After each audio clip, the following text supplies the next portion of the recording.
will go ahead with our Public Works and Protective Services Committee meeting. So we'll start off. We have a couple of presentations.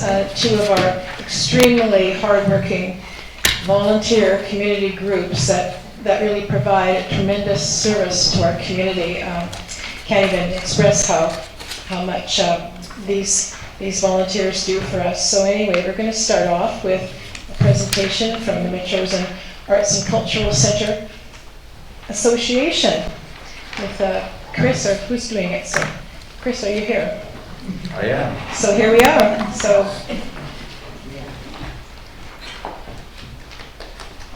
just take it away. Good evening. On behalf of the Metchosin Arts and Cultural Center Association, I extend our greetings to Mayor and Council. I'm Chris Vandewater, President of MACA, and I'm here to open our presentation. We will talk about our zero-based budget, management of the Arts Center, maintenance and repairs, events, and planning for 2023, and our wish list.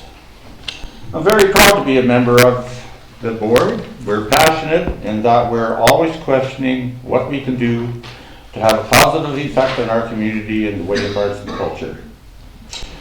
As arts and culture are becoming increasingly homogeneous across the entire continent, local arts and cultural centers are all the more important as a way for communities to recognize and encourage our individualism. I would like you to meet our board members who make this happen. Gail Nash, Secretary Treasurer. Heather Hood, Vice President, she's not here. Betty Hildreth, Tenant Liaison. Charmaine Welch, Amanda Wilmhurst, and Nikki Nadeau, Directors. As well as Art Brendan, Past President and Volunteer Extraordinaire. What is zero-based budgeting?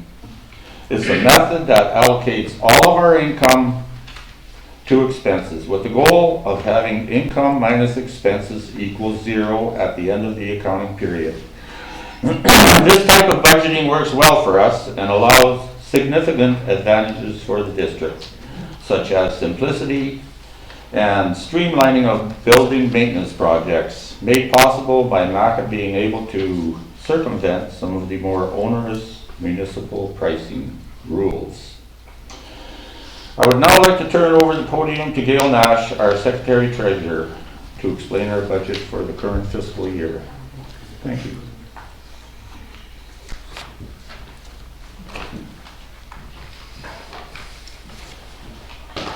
Good evening.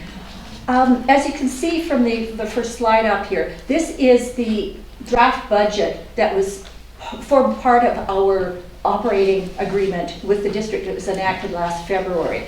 It's a pretty basic one. At that time, it was just taking into consideration the income from the studio space we had.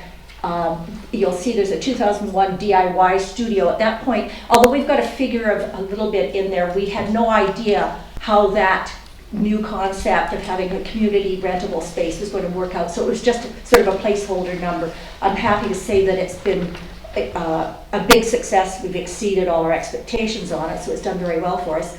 The expenses at the bottom were what we estimated last year were going to be our costs. Not a complete balance, but it's pretty close. In this is the income portion of last year's budget that was passed at or I shouldn't say it was passed, it was approved by the members of the association at our annual general meeting last September. In the right-hand column, you'll see the figures that we estimated were going to be our income for this current fiscal year. And our fiscal year runs from July through June the following year. In the middle column, you'll see what our actual income has been so far in this fiscal period. So we're just about the halfway point now. In some things, we've acquired more income than we'd anticipated. Partly, you'll see we've got quite a good income from donations and things like that. We had a very successful open house in December and our Merry Makers Market. which did very, very well. So our income is better than we'd anticipated. Art, can you show the next one, please? This was, again, what we expected for expenses as of last year. In some things, you'll see that we've expended more than anticipated. Things like our maintenance improvements, for example, we're already at the halfway point. We've spent at least almost half of our budget for this year. We didn't expect 2 of the 4 furnaces, for example, to die, and MACA helped pay for the replacements for those. So it's been a little bit like shooting at a moving target through the pandemic period, of course. The economic circumstances have changed, and it's been very difficult to get us a good sense of how things were going to go that way. But this is what we're working on now.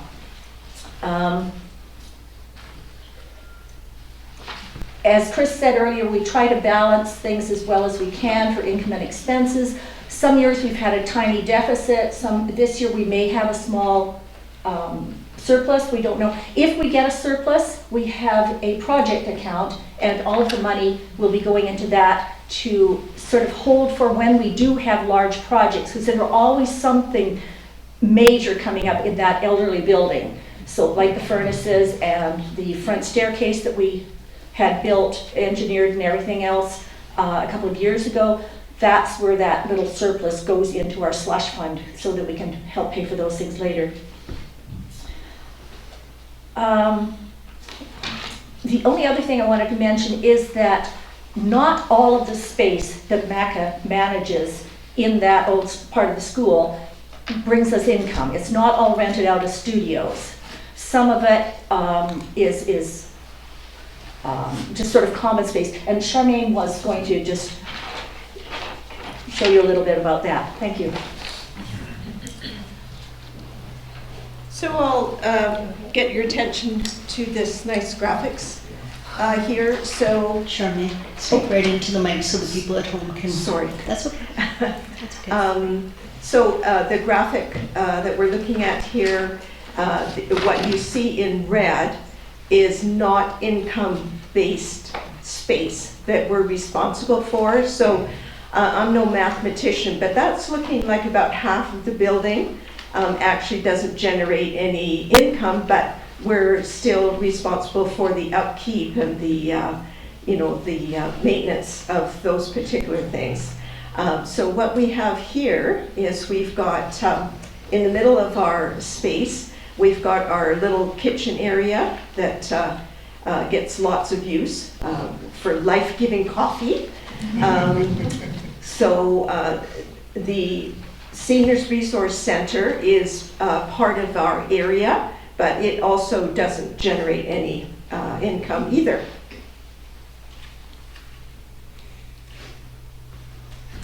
So what you're seeing here, these green bits on the graph here, those are our income generating. So these are our studios that we have rented out to the various artists that we encourage you to come and visit when we have our open houses. It's a phenomenal asset to our community to have these artists be part of our community and to open up their spaces to the public. And that's it.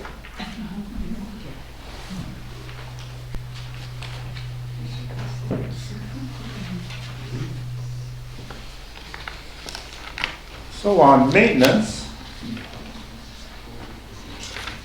by the volunteers on this old 1914 building takes a lot of time.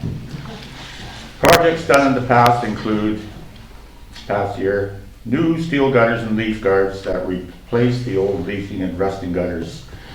Drainage is another problem that is slowly being remediated. With help from Public Works and a hired sewer camera, we determined that the perimeter drainage of the old schoolhouse drains into a collector sump out in the ditch by the Oak Grove. The camera and its locator determined that a child's ball is stuck in a low spot of the drainage line from the art center.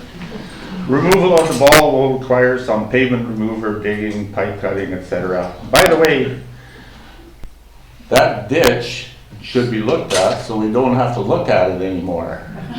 Picture that ditch there. And how about that front entry mural and restylized handicap parking sign? That's really something. That was really something. Mark did that in the hottest 3 weeks of the summer. We installed security cameras inside. Arlo sees you, but you don't see Arlo. A big maintenance item was the new twin gas furnaces. We always thought the extremely uneven heating was the building's fault, but now that we have uniform heat throughout the building, we actually know that the furnace has been on the fritz for years. And so on to volunteering. I know mayor and council have all done their fair share of volunteering in the past and continue to do so, balancing volunteering with family and work commitments. So without further ado, let's go over some of the things that the MACA volunteers do. Managing the daily operations of the center requires a significant amount of time. Leases must be written and signed with the tenants. There is organization and the hanging of art in the Point of View Hallway Art Gallery, which is always open to the public, by the way, free of charge. The staffing of our weekly Wednesday office hours, the planning and execution of community events, dealing with the myriad issues the tenants present to us, keeping the accounts up to date, liaising with the district, advising drop-in artists regarding their concerns, planning and debating the various building maintenance projects, and since 2020, dealing with the repercussions of the COVID-19 pandemic. As always, painting is an ongoing maintenance item, and we're fortunate to have professional painter Amanda Wilmhurst take the lead on this. But wait, there's more. MACA looks after ordering and restocking washroom supplies. In the hallways, track lighting was installed to highlight the art. Additional picture rails were put up over the improved wall surfaces, with the result that the hallway gallery looks really good. And check out our updated website. We had a lot of angst over this, but our overhauled website makes it much more user-friendly. And it is working well, thanks to Jessica, our website consultant. And it took years before we finally negotiated a service agreement with the district. So this was a very big deal for us in 2022. The agreement allows us to plan for the future, and for that, we are so thankful. So, thank you. Before you leave, Chris, could I see this, through the chair, could I see the last slide on the ditch and the ball? I missed that. The last which? The slide that Oh yeah, showed. it's got somewhere. Sorry there. about that. Go back. Oh, there was one more Go slow. on volunteering. Oh, There's the ditch, Yeah, that one. top right. Let's see that roof art.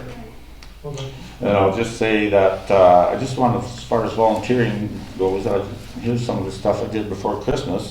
December 20th, shovel snow 2 hours. The ramp door was, on the main entrance. December 22nd, we got the tractor up there to plow out the ramp door. And December 22nd, the frozen water line to take care of. December 23rd, texting with the fire chief about the alarms that were going off and checking the alarms. December 24th, the Dow Studio roof started leaking. It cleared snow and ice from the roof. There's the roof that needs to be replaced at some point, I suppose. The last tar and gravel roof on the building.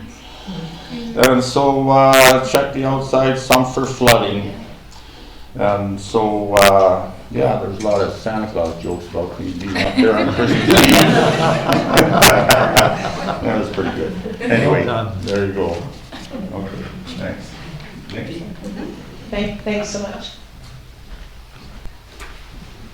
Thank goodness for our handyman, Chris.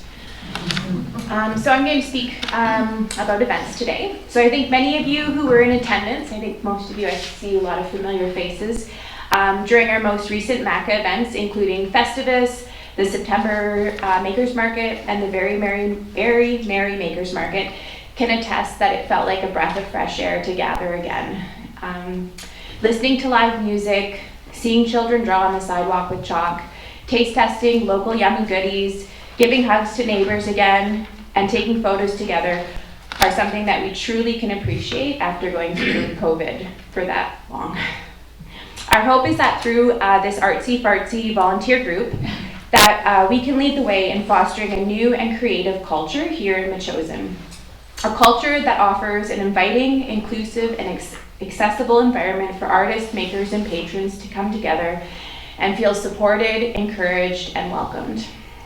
That being said, I'd like to just touch on our most recent Very Merry Makers Market. You can see some of the photos up here. As an example of an event that we feel has provided great value to our community. So just a few highlighted points. In total, we had 66 vendor spots filled with a variety of wonderful local artists and makers ranging from the ages of 8 to 97. 17 vendors were from Metchosin, with the remaining vendors predominantly from East Souk and Souk. We were able to offer 3 fundraising vendor spots that supported Pearson College, and they were fundraising for the Kool-Aid Foundation International. With that also, there was All for World Relief and the Victoria Humane Society. We had 5 youth vendors attend. We also had 4 Indigenous vendors attend. On both days, we collected non-perishable food items at the door and were able to donate 4 full boxes of food to the Beecher Bay First Nation community cupboard. Vendors were asked to also make a donation if they were able to as part of their attendance entry, and with the understanding that that money would be given to a local community and arts in some way. We were able to generate, as Gail said, a substantial amount from those donations. People were very generous. And at this point, we've been able to take $500 of that and donate that to Helgesen Elementary, specifically for art supplies. As we all know, schools do not get enough funding in that area. So we're really proud, and these points I bring up because from MACA's standpoint, we are super proud to offer that to our community, and I think we should shout that out as a big success for our past year. At MACA, we tend to dream big and definitely outside of the canvas. We look forward to what 2023 brings and have already started brainstorming sessions about the possibility of holding art camps, continuing with these markets, having film festivals, music presentations, and building stronger ties with our local Indigenous creators, with the hopes that our renovations stay on track and are done in a timely manner at the school. But those are just to name a few. The list could go on because we are big dreamers. We would love council support with all of these moving forward. And Betty is going to talk a little bit about our wish list.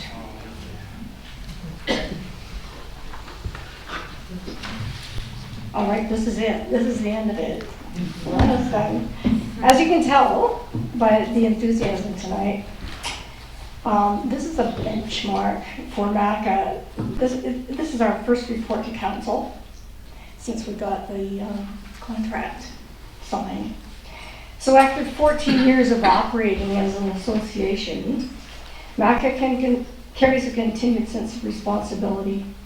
We are pleased to now have this operating agreement as a guideline for service as a community facility. Our volunteers are now experts in the inner workings of this old building at 4495 Happy Valley Road. There is no corner left undiscovered, no rat's nests left undisturbed. Loads of materials have been recycled or reused or hauled away.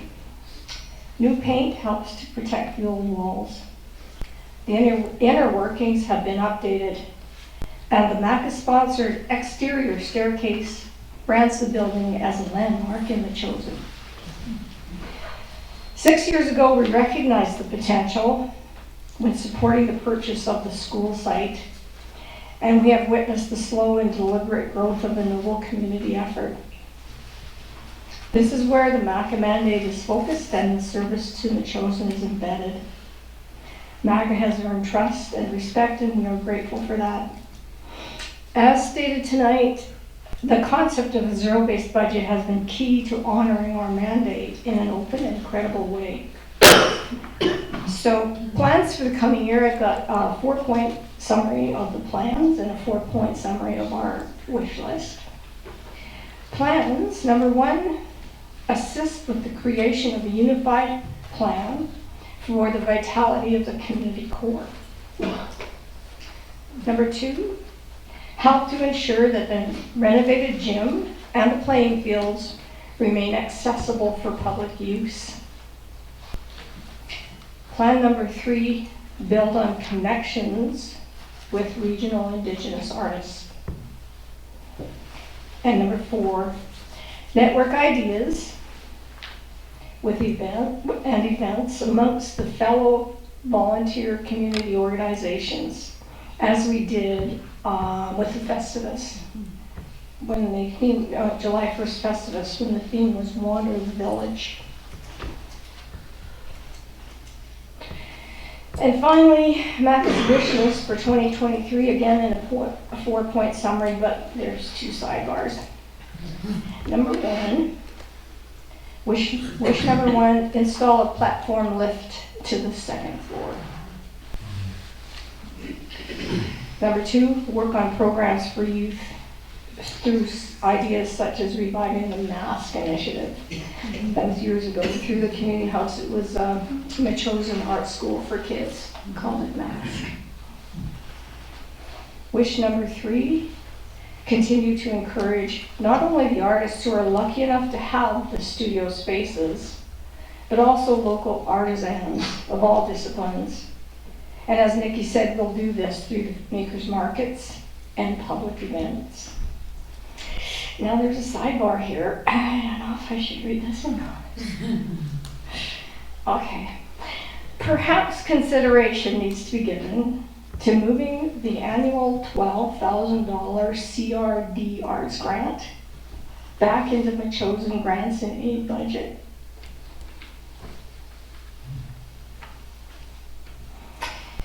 And finally, item number 4 on our wish list, to have clear and timely communication with our mayor, councillors, district staff, and fellow tenants within the old Metchosin Elementary School site. A site which just may be lucky enough to be given a new name and the requisite signage in 2023. That's it. Chris, did you want to say any more?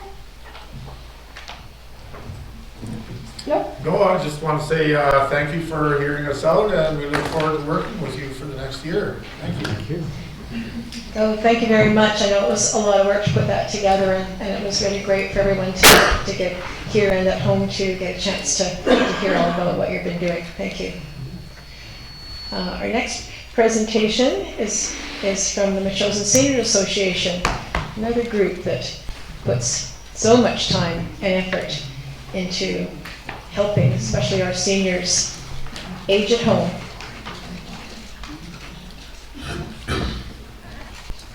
And before I continue with this, I need to backtrack. Won't make NACA repeat all their things, but I do need to actually get approval of the agenda, which I completely forgot about. Motion to approve. Thank Motion you. to approve with the addition of the pink. Right. All right. Could I have a seconder? Thanks. So it was moved by Mayor Little, seconded by Councillor Donaldson. All in favor? Thank you. All right. Now we can carry on. We have Helen Fletcher here to give a presentation for the Senior Association. Thanks. I'm Helen Fletcher. My address is 4645 William Head Road. I'm Vice Chair of the Metchosin Seniors Association. First of all, I'd really like to thank Council and the community of Metchosin for the support we received. We are here today to submit our budget and our plan for 2023. And then we'll be back later in March. In March, we present to you our operating, the report of how we've done against our plan and how we've done against our budget. So we'll see you again in a few months. Our business plan for 2023 has 5 major themes that help us focus our resources and our energy. The first one is governance. And for each of these 5 areas, we have objectives, activities, measures, and lead delegates are identified.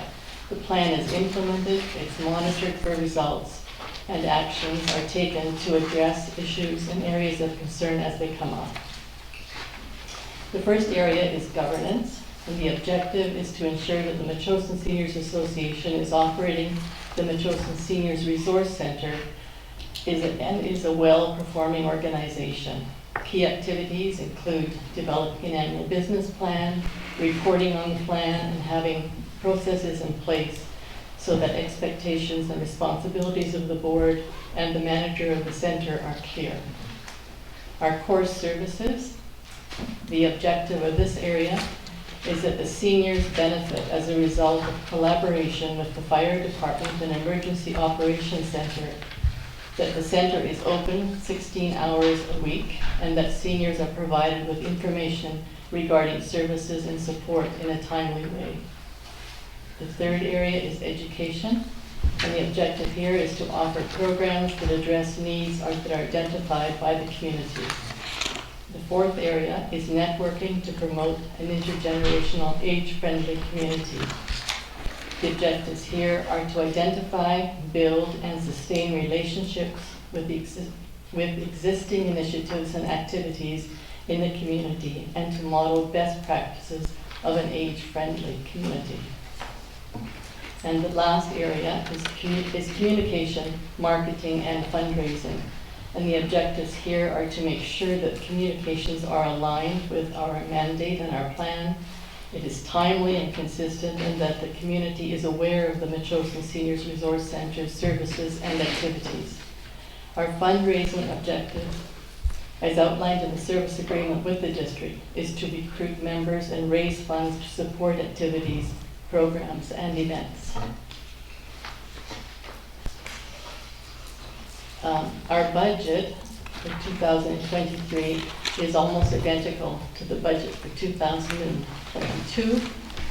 The small changes are we anticipate an increase in revenue of about $640 from donations and membership, and our increased expenses are $1,600, and there's a small increase in the hourly contract. And that money was because we got more money from the Better at Home fund that allowed us to pay our manager what we wanted to pay her for a long time. Kim Fletcher is our treasurer, and she is here if you have any other questions about the budget. I'm happy to give them to her. Right, does anyone have any questions of Helen or Kit? Probably good. I know, thank you for the report.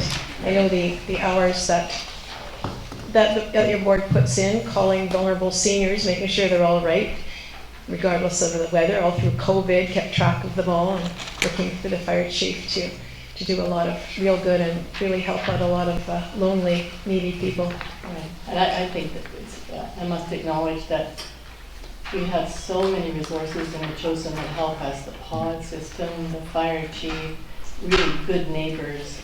Those are all the things, the churches that when we call some people and they're having a bad day, we say, well, who are you seeing? Almost people have somebody who's got an eye out for them, which is really incredible. And I really encourage you to come to the events that we put on and meet our seniors.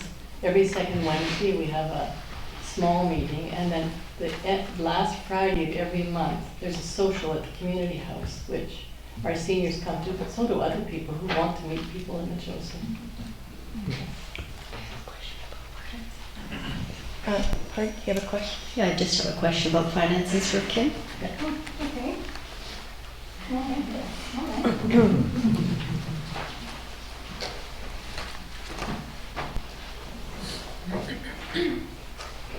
I wanted you to come to the mic so it's recorded for the recording for the people at home. So the question, could you explain to the community the Better at Home program? I understand it's an island health initiative, and My question is, can we get more assistance from the Better at Home, because we have an aging demographic in Metchosin.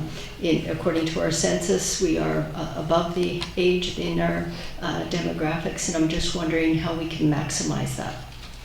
Well, I know we have requested more funding from the Better at Home program, but we have not yet heard back a response to our request. Okay, and that is an island health program, right? It's the United Way, United Way. but we Yeah. will also look for island health. And the United Way, the Better at Home program explained to us that they're just starting their cycle for trying to get more money. And then we get it from them, right? I see. So, but we have submitted them a letter. Okay. Okay, Yeah. great. Thank you. Yeah, thank you very much. Oh, okay. You're welcome. Thank you very much. All right, we're going to move on to public participation.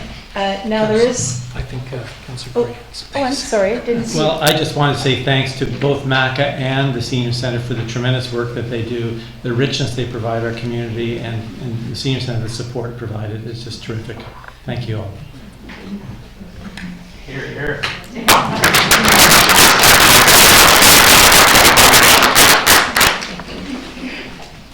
Okay, so we're on to public participation. And now one of the items on our agenda tonight is a staff report on the Fletcher Road Bridge. So Councillor Donaldson will be recusing herself for discussions on this. So, She's just confused. Yeah. Public participation? just give me half a second. Okay, you So- want to do that. So if there's, so if there are people here that are going to speak on the Flush Road Bridge item, we'd appreciate it if you could all come to the microphone first, so that Councillor Allison doesn't need to be running back and forth during public participation when she has to recuse herself. So is there anyone that does want to speak on that tonight? Okay, we do have a few, so, all right, she's gone.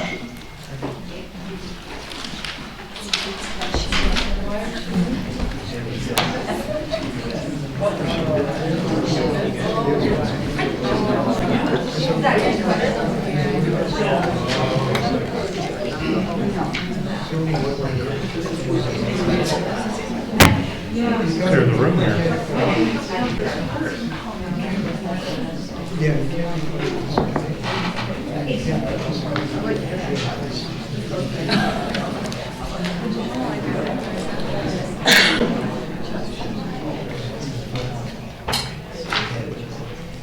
Good evening. My name is Brent Donaldson. Just for those folks in the audience, I'm Shelley Donaldson's husband, so that's the reason why she's leaving. Well, there's a little more to it. The item on the agenda tonight, for those folks in the audience, is Fletcher Road Bridge. My name is Brent Donaldson, 4039 Chellister Court. Fletcher Road Bridge is approximately 300 feet long, and it is off Happy Valley Road, and it's between Neil Road and Glen Forest. We've, as I mentioned, lived in the property that's at the end of that road, as well as we have frontage on Chellister Court. We've been there 34 years, and the report that's before council this evening, unfortunately, is misleading. With all due respect to Mr. Hurley, who is our contracting engineer, he didn't pull the file. There's probably 25 years of information just on this file because I have it with me, and to me, he has missed some key components. To add to that, the engineer's report from Herald Engineering was received by the district in September, and here we are 4 months later, so I don't know what's happened between now and then. Whether that was a political decision, I don't know. In the report, it refers to 4039 Chellister Court, and that is where I live. The roadway also services a neighboring subdivision, which has an emergency access off the end of that road. Last year this time, almost to the date, this topic was before council, and our former planner also didn't acknowledge the fact that Fletcher Road also services emergency access to the High Mount Ferncliff subdivision, which to me is a key component. In the engineering correspondence for the last 3 years, the engineer also hasn't identified the fact that this particular road also services the subdivision behind us with the statutory right-of-way emergency access. So this emergency access is at the end of Ferncliff and exits onto Happy Valley Road. So for all folks that read this, or at home, or on the internet, or the World Wide Web, when they see this document, they're thinking that the road only represents our use, and that is just not the case. So that's unfortunate in my opinion. The document itself, it's fairly hefty, but I'm sure most of council is very interested in what the problem is with the bridge. The bridge was installed or refabricated and buffed up in 1979. So, and the municipality incorporated in 1984. In the meantime, the bridge has failed, and for the last, I believe it's 39 years, there has been no work done to the bridge. So here we are. There are two issues that are in front of council that are of interest to me, and certainly will be to the members of our community, is that there's a gas line and a Fortis gas line and a CRD water line that are connected to the bridge. Before council, there are 3 considerations, and they all represent a large sum of money. So I'm a taxpayer, I totally get it, and these figures will surprise you. To repair and remediate, which is fix the bridge, the total estimated cost is $240,000. To totally deactivate and remove the bridge, so basically there's nothing there, the estimated cost is $270,000. I believe that figure is low because according to the figures we have from Fortis, the gas company, their estimate, just their cost alone, is between $120,000 and $300,000. The other option is to leave the bridge the way it is and have it as a pedestrian cyclist bridge. The only downside to that is the report that the council has and the membership has here this evening. You saw it online or you have it in your hand, is that is doing nothing to the structure. All that is doing is having handrails and monitoring the bridge for the next 2 years.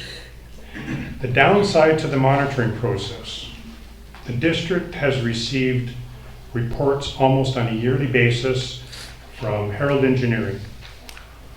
And every year for the last 15 to 20 years, there's been deficiencies. Nothing has been done. Nothing. So to me, I think it shows that somebody dropped the ball, and it certainly wasn't me. Although I do feel that I'm somewhat responsible because I'm asking council to consider allowing us to continue to farm, because that is our farm access. We bought the property knowing that there was access off Fletcher Road, and we have a hobby farm and we raise pigs and sheep, and my wife has a horse. Any chance of being able to do any other activities, and Chris Vanderwater's here tonight, he's a farmer, there's no access for me to have baling or any sort of equipment like that from our house site.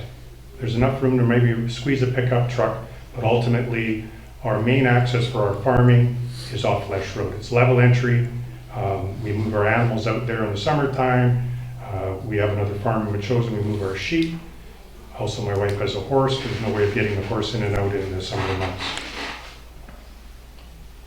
This farm, and a lot of people use the term hobby farm, for us, we are not.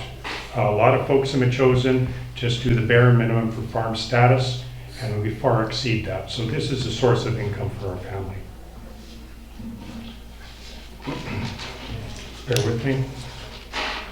Regarding the neighborhood emergency access, and there's differences of opinion on whether it's viable or not. My previous life, I was a career firefighter for 31 years for the District of Saanich, and also was a volunteer with Langford when I was a young fellow. It's always been the second means of egress and access. So we all have a fire insurance, and we pay it every year. But this is the same as having fire insurance. If we feel confident that this bridge is not an important part of my neighbors who are here tonight for a wildfire, windstorm, anything along those lines, then I think if the vote is to exclude any sort of opportunity for fire apparatus to use that or evacuation, clearly is reckless.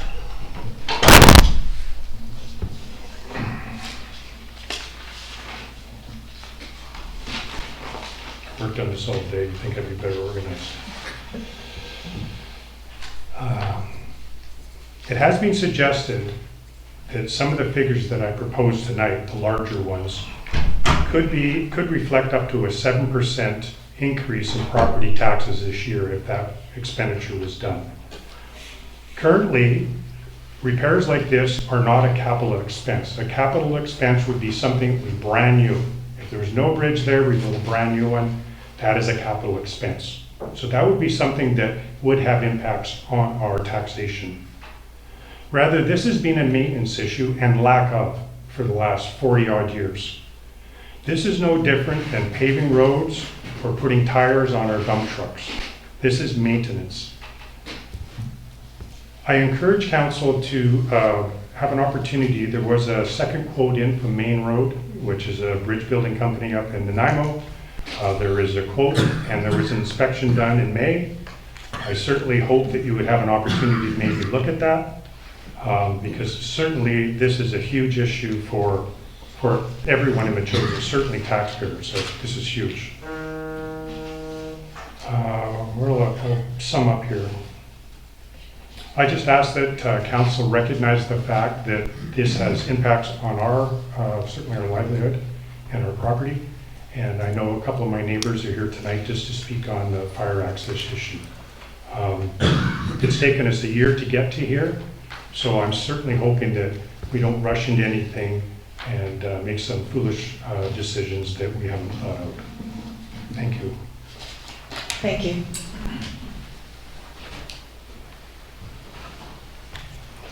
Congratulations to the new council. My name is Penny Ray Scher. I live at 995 Ferncliff Place. And as much as I deeply respect Frank Donaldson does have a major issue with Fletcher Road, I think the 30 some odd homes that are on the other side of that road have even a greater issue. Livelihood's not, I don't mean to diminish that, but I have been in my home for 18 years now and have witnessed 2 fires. One, a wildfire behind the home across the street that required every municipality to send a fire truck. I quickly harried around the house taking photos while my husband watched the wind. Gratefully, that wind did not come, but the next year we had that heat dome. After that, Stephanie, our beloved captain of our fire department, has recommended roof watering systems, which I jumped on. Very risk adverse, very risk adverse. We have 2 egresses for fire. One, if the fire is coming from the bottom of Ferncliff, we can exit High Mount. If it's coming over the mountain towards us from the other direction, we're not getting out High Mount down from Happy Valley. I don't know what the risk is of having a pedestrian walkway closing out an egress for a fire, but I can assure you I'm not adverse to suing. I am actually, but my point being, there is risk there and a cost to the municipality if they don't maintain something that our subdivision was required to install to ensure the safety of the people in that subdivision. I did read Stephanie write that not all of our subdivisions have 2 exits, 2 egresses. But because my neighbor next door has one to leave their apartment, doesn't mean that because I have two, I should close off one of my back doors and take away one of my fire extinguishers. I have an accent, mainly because I have a 40-foot motorhome. I would like to get it over that bridge. That'll be our life-saving. But it's also if I have to leave it behind, because I have to take a 72, 74, 76, and 79-year-old that reside in my home and walk them over Fletcher Road Bridge, I think is going to have a lot more liability than just the property damage that would be left behind. I'm seriously underwhelmed by the report, disappointed that only Brantford is important, but everything else was left out of the report to council. I don't know how to get it back in there or to tell you how adamant I am that this bridge needs to be repaired, maintained. We have like I say, it's like a fire extinguisher. You maintain it, you put more, feed it again, and you make sure it's where it needs to be. That was a requirement of our subdivision that this municipality required the developer to have. And I want to ensure that you maintain that requirement and put that burden back onto yourself to keep it. I'm not sure what I'm saying. That's all I have to say. Thank you. Thank you.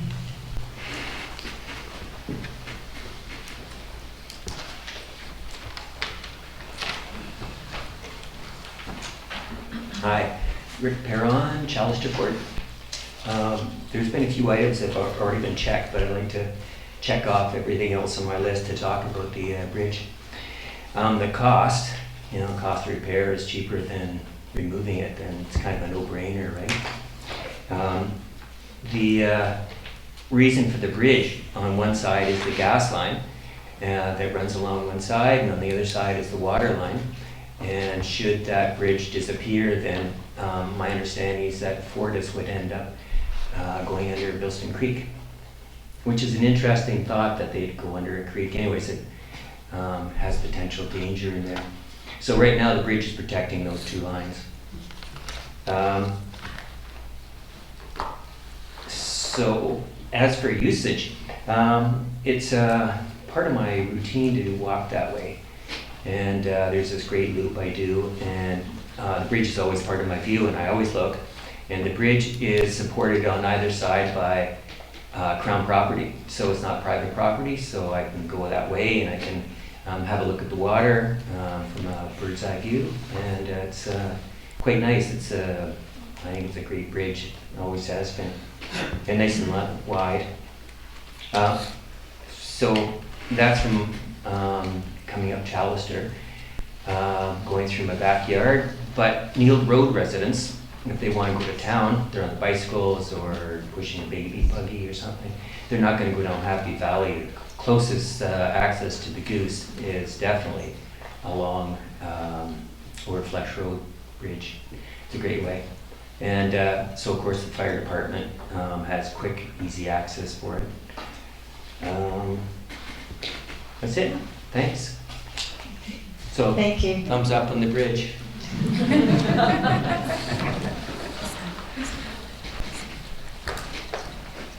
Eric White, 4290 Metchosin Road. I think the issue with the bridge is cost, whether it's the cost of a lawsuit of if something does happen, or the cost of replacing the bridge or repairing it. But overall, I think the best way to deal with the bridge is to figure out who wants the bridge around the most and dump it for $1, and whoever says they want to keep it around will put the $1 up and take on the cost and the reliability of it. Okay, thank you. Do we have anyone else that wishes to comment on that agenda item?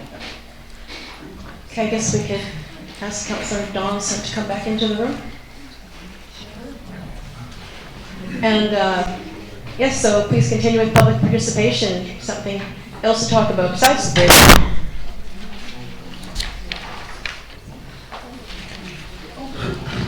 I'll wait for Shelley. Morgan Blade, 5050 William Head Road. Nice to see you guys.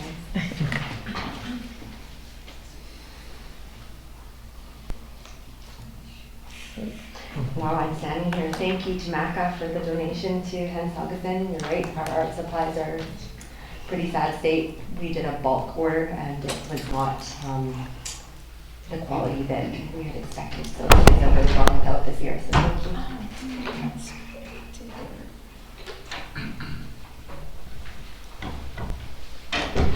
I'm here on behalf of the Helgesen Parent Advisory Council. I think I've spoken with all of you at length over the past 5 years since I've been representing the parent body regarding road safety improvements along the Rocky Point corridor. I'm thrilled to see this council taking our concerns seriously and working it into both the budget proposal as well as the public works planning for this coming year.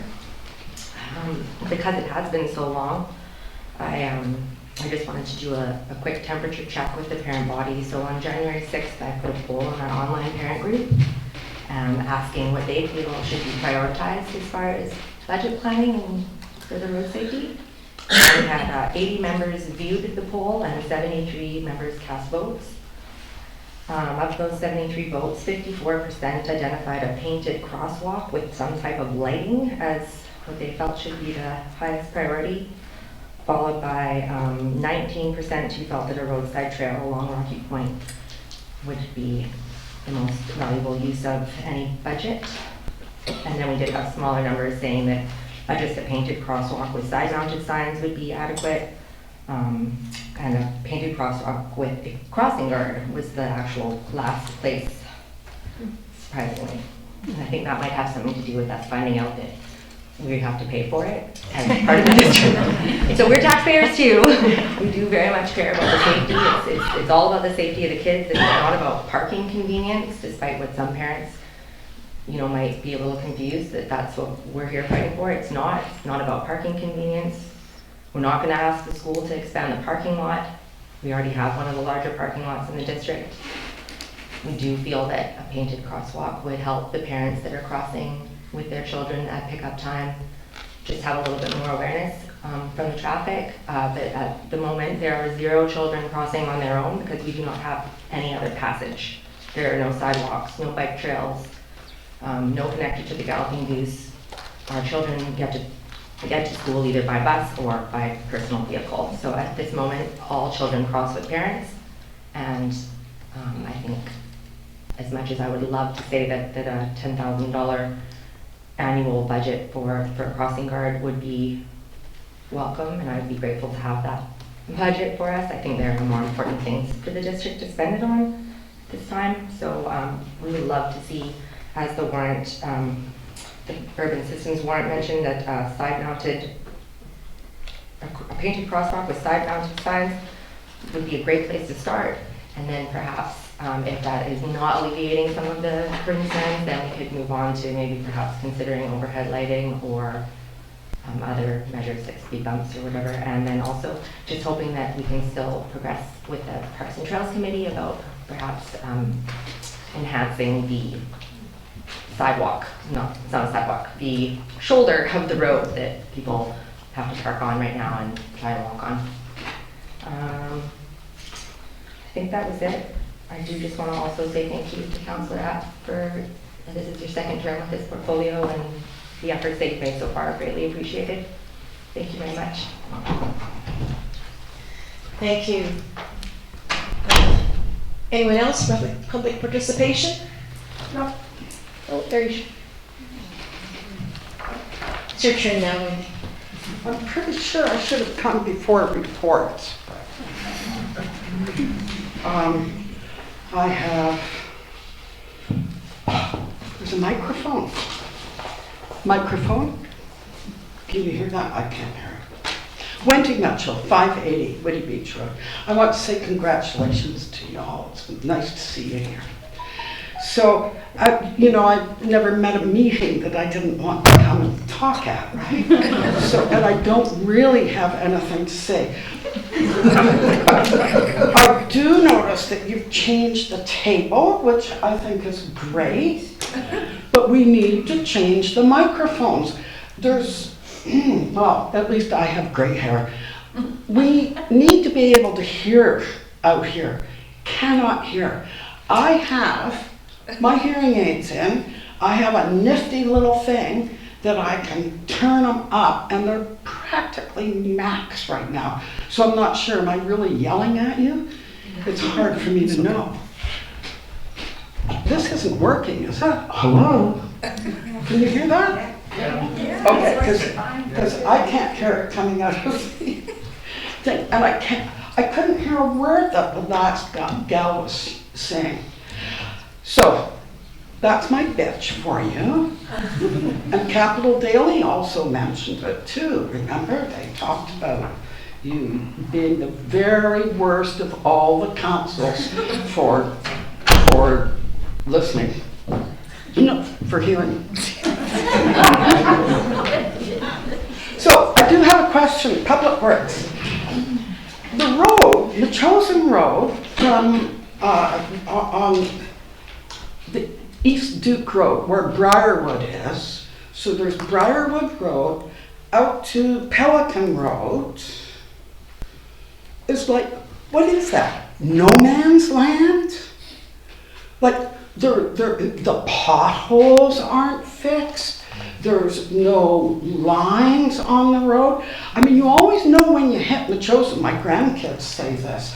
Boy, you can tell when you hit Metchosin because the roads are smooth, except for that little bit. You have to pass the welcome to Metchosin sign. And Metchosin actually runs all the way right up to Far Hill Road, right?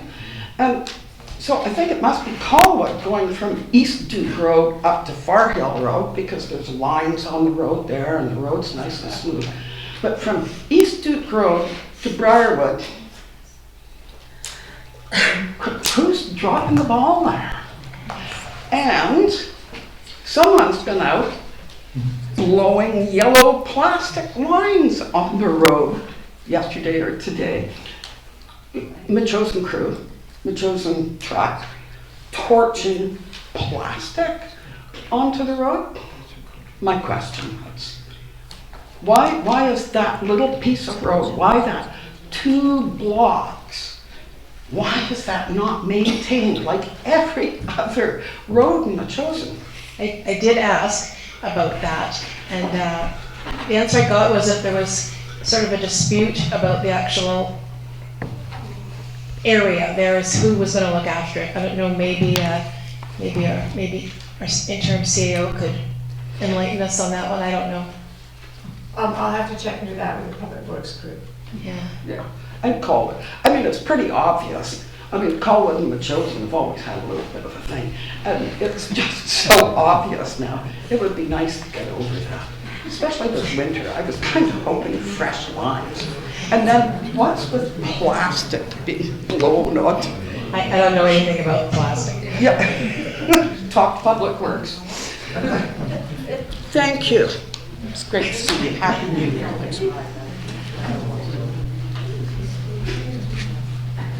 Hi, my name is Nikki Nato.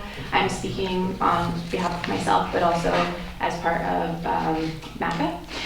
So in our presentation today, we brought up, in a very small referral, Betty brought up the CRD contribution that Metchosin currently makes and has been making for the past several years to CRD. It's a $12,000 contribution that is done annually, and it is specifically for the arts in our community. So this contribution, from what my understanding is, it's rarely used. So we're giving, that's quite a large sum of money to provide to the CRD. And what I would like council to perhaps discuss and actually move forward with is to step away from taking that providing that contribution to CRD and rather keep it in our community and use it in the same manner, so designated for arts, perhaps with MACA's input, as we are an arts association and have many things that with these funds we could host some of the events or some of the ideas that we talked about in-house.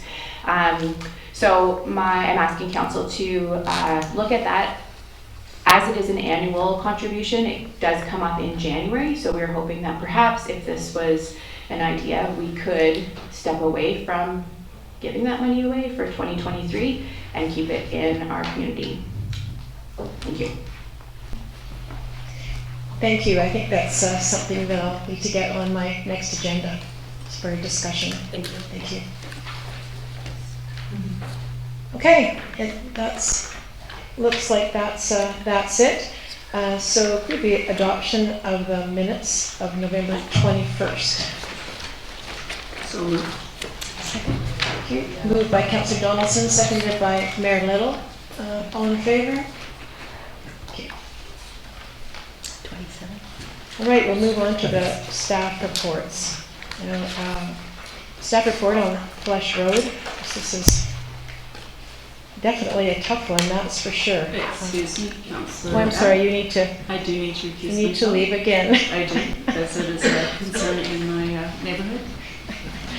So I declare this. All right, thank you.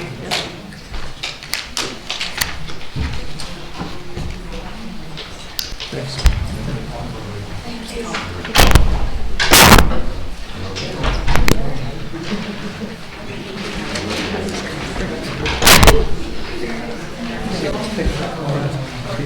Thank you. Thanks, Chris. I don't know why there's always a mass exodus during my meeting. It's not you. Yes, it is.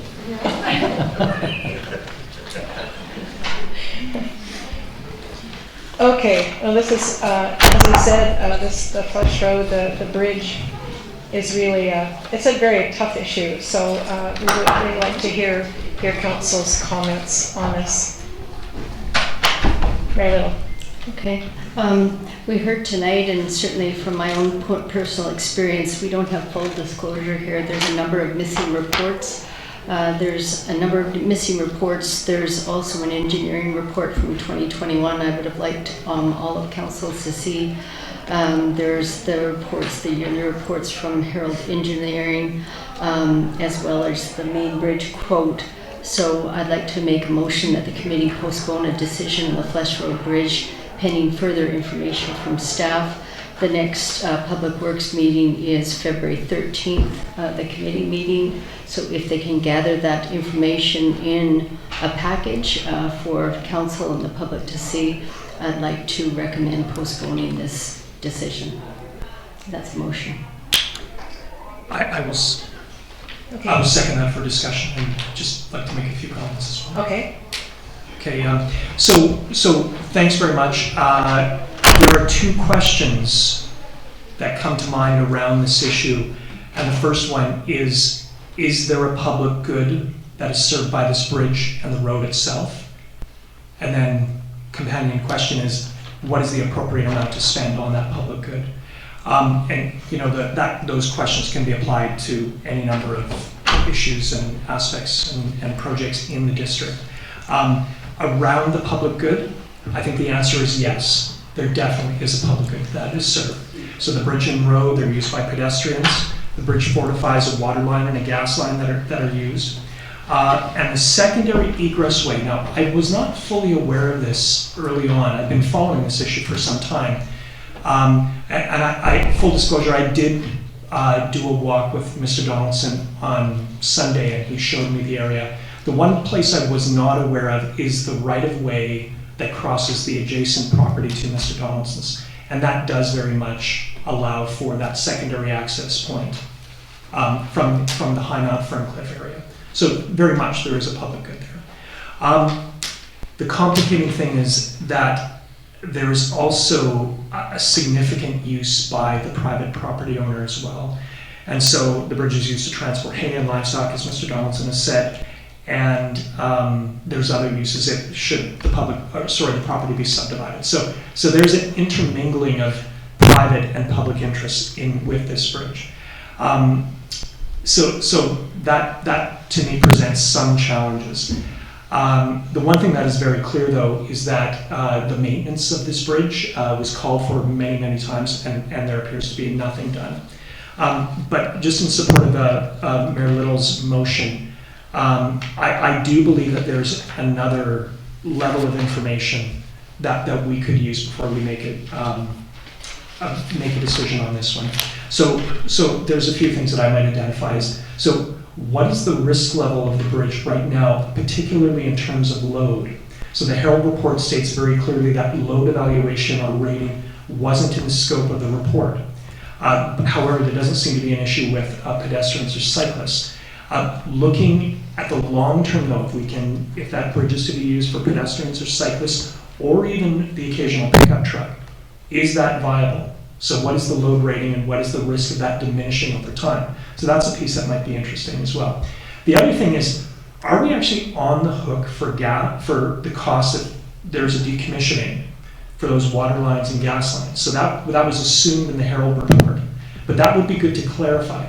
Are we on the hook if there's a change to those two utilities for the expenses there? The other thing is, are there further options in terms of repairs to the foundation? That's something that would be interesting. Mr. Donaldson mentioned the report from the survey, I forget, the main line. Is there something there to be looked at? Are there cost sharing opportunities? Perhaps even ones that involve the utility, the landowner, and the district. And again, I go back to that intermingling of private and public interests around this road. And looking again, are there ways of addressing potential liability issues? So I don't know if the word indemnification might be used, not the word, but the concept between the private landowner and the district. So I guess I'm supporting Mary Little's motion, and with that, with more information, I wonder if there are options that we might explore in terms of addressing this, whether it's cost sharing, or again, options in terms of the actual foundational fix, the physical fix that seems to be needed. So I speak in support of the motion that Mary Little has put forward. Councillor Gray. Thank you.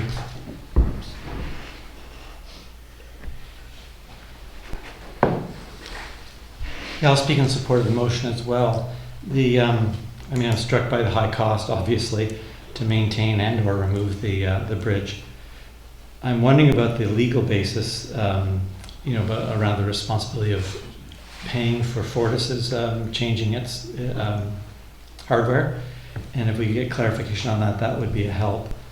I'm also thinking about, we're engaging in developing a climate plan for Metchosin, and as we do that, we're going to be looking around and expect all around Metchosin at the infrastructure we have in terms of culverts and bridges and things, and how well they can withstand future flood events and that kind of thing. And so I'm kind of interested in the issue of where does this fit in terms of priorities, and costs. If we have a whole lot of things coming in soon and surveying the community, where does this one fit? So I'd be interested in that. It can't be answered quickly, but it's a concern of mine to see where this would be in a priority list. And then finally, I wonder about the opportunity for grants to assist with the payments. That, of course, it's an opportunity cost. If we use a grant for this, we don't get to use the grant for something else, but that's another point of interest for me at the moment. Thank you. Thank you. Well, those are lots of really valuable points. If we do move this to the next meeting, we'd also need to include the report done last year by the fire chief on the emergency use of it as an emergency access, which she at the time does not feel that the fire department would be using it as an emergency access point, but it's something we can revisit and look at again. All right, so. Sorry. Oh, sorry. And thank you. Also, some of the answers to your questions, both Councillor Shukin and Councillor Gray will be in the 2021 engineers report that wasn't here. So some of those questions are answered there. And I think you have an important point with climate action, and one might beg to argue that infrastructure such as this that provides egress is an important part of our climate action. It was a part of the subdivision approval. I don't know how legally we would get around that. And it would provide, I think, significant liability to the district if we were to close that and if there was a major event. I also want to point out something that is sort of logical. If you look across Canada, which municipality is closing down infrastructure to, I don't know how much, I can't remember the figures, $2 to $4 million infrastructure to save on costs. That's so illogical to me. But I would like all of you to be able to see what I've seen. And that's why I put forward the motion. This council, and me in particular, have committed to full disclosure. And I think it's important to be transparent with everybody. And that's why I've moved the motion.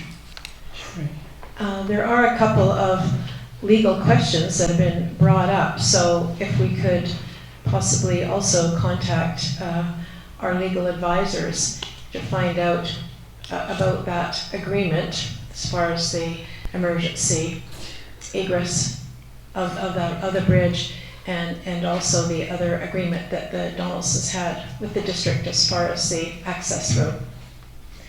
So with that,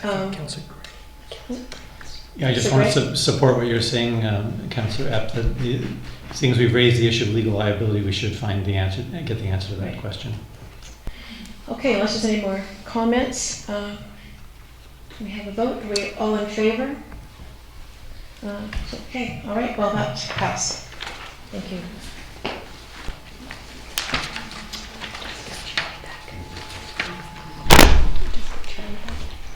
Sorry, I can't really just get Charlie back.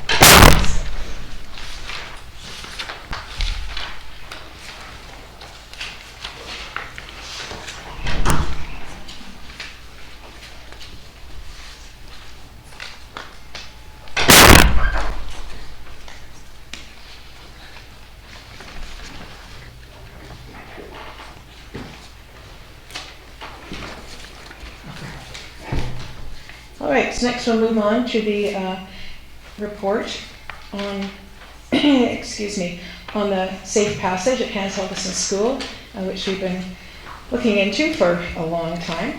And anyway, so this is about the funding for a safe crossing. The recommendation is that the committee recommend council support the grant application, which is for the BC Vision Zero and Road Safety Grant Program. So support the grant application by way of resolution for the grant application is summarized in this below in this printout, and authorize the interim CAO to execute the agreement related to a successful grant application. I'll second that. Great. Any discussion on that? Councillor Gray. I think it's a great idea. Good work getting this far along. I just wanted to ask a question.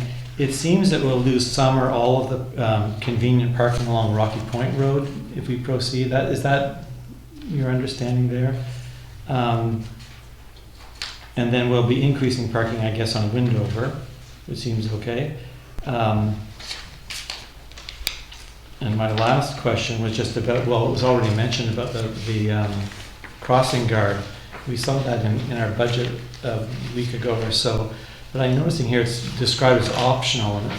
So if we go ahead with this, we're not necessarily looking at that question. We're looking at getting the crosswalk itself done, correct? Yes, well, I was going to cover that in my councillor's update. But so we had, based on a report, we had an urban systems road safety study done a while back.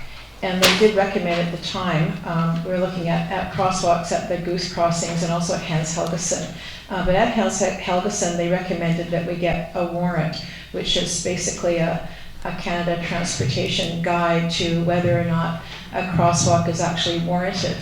And a lot of the delay that's happened over that, having a crosswalk or not having a crosswalk, is the concerns about liability issues. And it's been previous councils and staff been quite reluctant to talk about a crosswalk because of the liability. So we felt that getting, and this, we have been listening, if not taking much action, but anyway, we did decide that getting an actual official warrant on there would really help in the future to cover the district for liability, because we could say, we've done due diligence on actually looking into it. So just before Christmas, we had Urban Systems actually did this warrant, and there is information on it in the package. And so they recommended, given the volume across there, they recommended that there be a crosswalk along there with the proper considerable road markings as well as signage there. They didn't recommend a lighted crosswalk because they didn't feel that the amount of traffic going across there during school pickup and drop off times really was warranted. We talked about a crossing guard just because just thinking that might be a safer route. So that's why it is in the budget. I spoke to ICBC, and they are covering 50% of the cost of the warrant that we had done. So that was $7,000. So they're going to be funding half of that. They also said that since we did have that official warrant, that they would cover 50% of the crosswalk. Following that, we got notice about the Vision Zero grant, and which also came through the school board. So figured, well, we might as well go for that, and that gave us another option. So hopefully we would get the grant of that would cover the whole cost of the crosswalk and the signage. If not, we'll go through ICBC to get their contribution, and then put the extra money also to push. I'm actually planning on pushing to have the crossing guard as well as enough money for the crosswalk in the budget. And then if we get the grant money, then that'll just be a bonus. Thank you. So that's pretty much all I say about that. Councillor, do you recall the cost of the actual crosswalk itself? And we're talking mainly about painting and some signage? Sure. We figured I don't have a quote yet. I did ask for a quote on the road signage. It depends what kind of paint is used, but we figured that it would be somewhere in the nature of about $15,000 probably. That's kind of a ballpark figure about what it would cost for the painting and the extra signs. And as far as the parking goes, they did recommend in the warrant that on the approach to the crosswalk there be a 15-meter no parking zone, because they felt that the cars parked along the side of the road as well as the cars parked in the bus stop really limited the vision there, which obviously they do. And so, and on the other side, on the non-approach side, it would be 10 meters. So that would definitely cut down on the ability for people to park along the side of the road. So our engineer has also recommended that we try to add a little bit of extra room where we can for cars to park along there. Thank you. Marilyn? Yeah, I appreciate the comments from the representative from the Helgesen, and it's not that I'm not listening to you, but I feel more comfortable spending the $10,000 for a crossing guard, because there will be more traffic across that crosswalk, and it will afford learning opportunities for both the children and the parents regarding safe crossing. As I understand, we're the only district that doesn't have crossing guards here. When we spoke to Ravi Parmar, the chair of the board, they were quite amenable to future suggestions and how to egress through the parking lot. So they want to work with us on that. So we are talking, Councillor Ebb, myself, our interim CAO met with Ravi Parmar and their engineer recently in the last couple of months. And so I hear you that as a taxpayer, we don't want to spend money needlessly. And I agree, except for when it comes to risk and safety, I'm very risk adverse. And so especially for the first few years, while there is a crosswalk there, the learning opportunities, the education is an important point for me, both with the parents, but most of all the children. Thank you. One other reason that we were really thinking about a crossing guard, and it is our option to put a lighted crosswalk there as well. But given the problems that we have had with the solar lights on the rest, like the radar signs and the flashing school zone signs, Public Works spends considerable time charging those batteries because of the darkness and the tree cover. And so I know, just for me, I was thinking about that and thought, well, I'm a bit worried that if we had a solar-powered lighted crosswalk there, that it might not work all the time, and then people would be thinking the lights are going to work and they don't work, and so that was kind of another pro in favor of actually having a live person there who wouldn't have to blink out if it was dark. All right, any more comments on it? Okay, so call a question. In favor of the recommendation? Thanks, that's great. All right, and we do have the urban systems report there, and I will accept we had correspondence from Eila, Zylak, and from Larissa Juby that we will also referring to the crosswalk issue, so thanks for those letters. So my councillor's update now, in my usual organized fashion, I dropped my whole fistful of papers before I left home, and of all the papers that are missing, it was the one I had all my notes on. Anyway, I will try to wing it. So as far as the Councillor's update, I'll just keep it brief. Public Works, the update is from before Christmas, so obviously we know we had that massive snow, and our small crew did an amazing job with the help of some auxiliaries. I know I drove, after the snow and the mess, I drove into downtown Victoria to volunteer at our place for the lunch, and honestly, that was absolutely dreadful. There was roads blocked with stuck vehicles all over, and I parked in a snowbank, and I was really glad I had four-wheel drive to get out of there. Sidewalks weren't cleared, and it was a mess. And we have a son living in Saanich, and they live on the top of a hill, and their road never did get plowed. So our crew is really something special.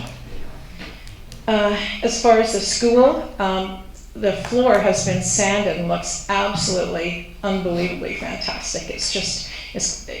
People were just not going to believe how great it looks in there. And Art Brendan, who is here with the MACA group, is going to repaint the whale that was in the middle. So we have a little bit of history from the old school days. It's going to be in the center of the gym floor. So that's very exciting. That should be done by the end of February. I'd say the floor will be done.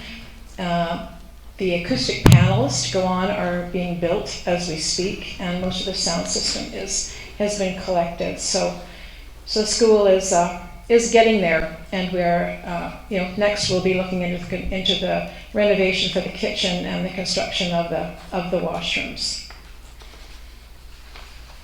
I think that's pretty much all I have for my councillor's update. So if we need just about time we could get out of here, at least move on to the Environment Committee. Thanks for letting me go ahead of you.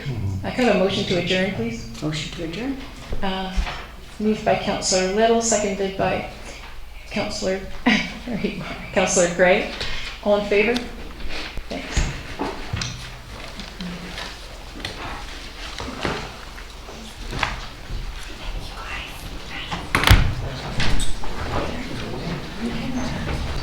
What did I say, Councillor? It said Councillor, I meant Mayor.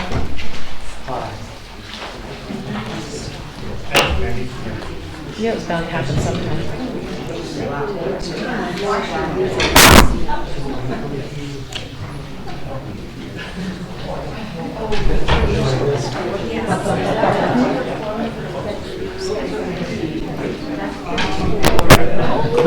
That was my risk.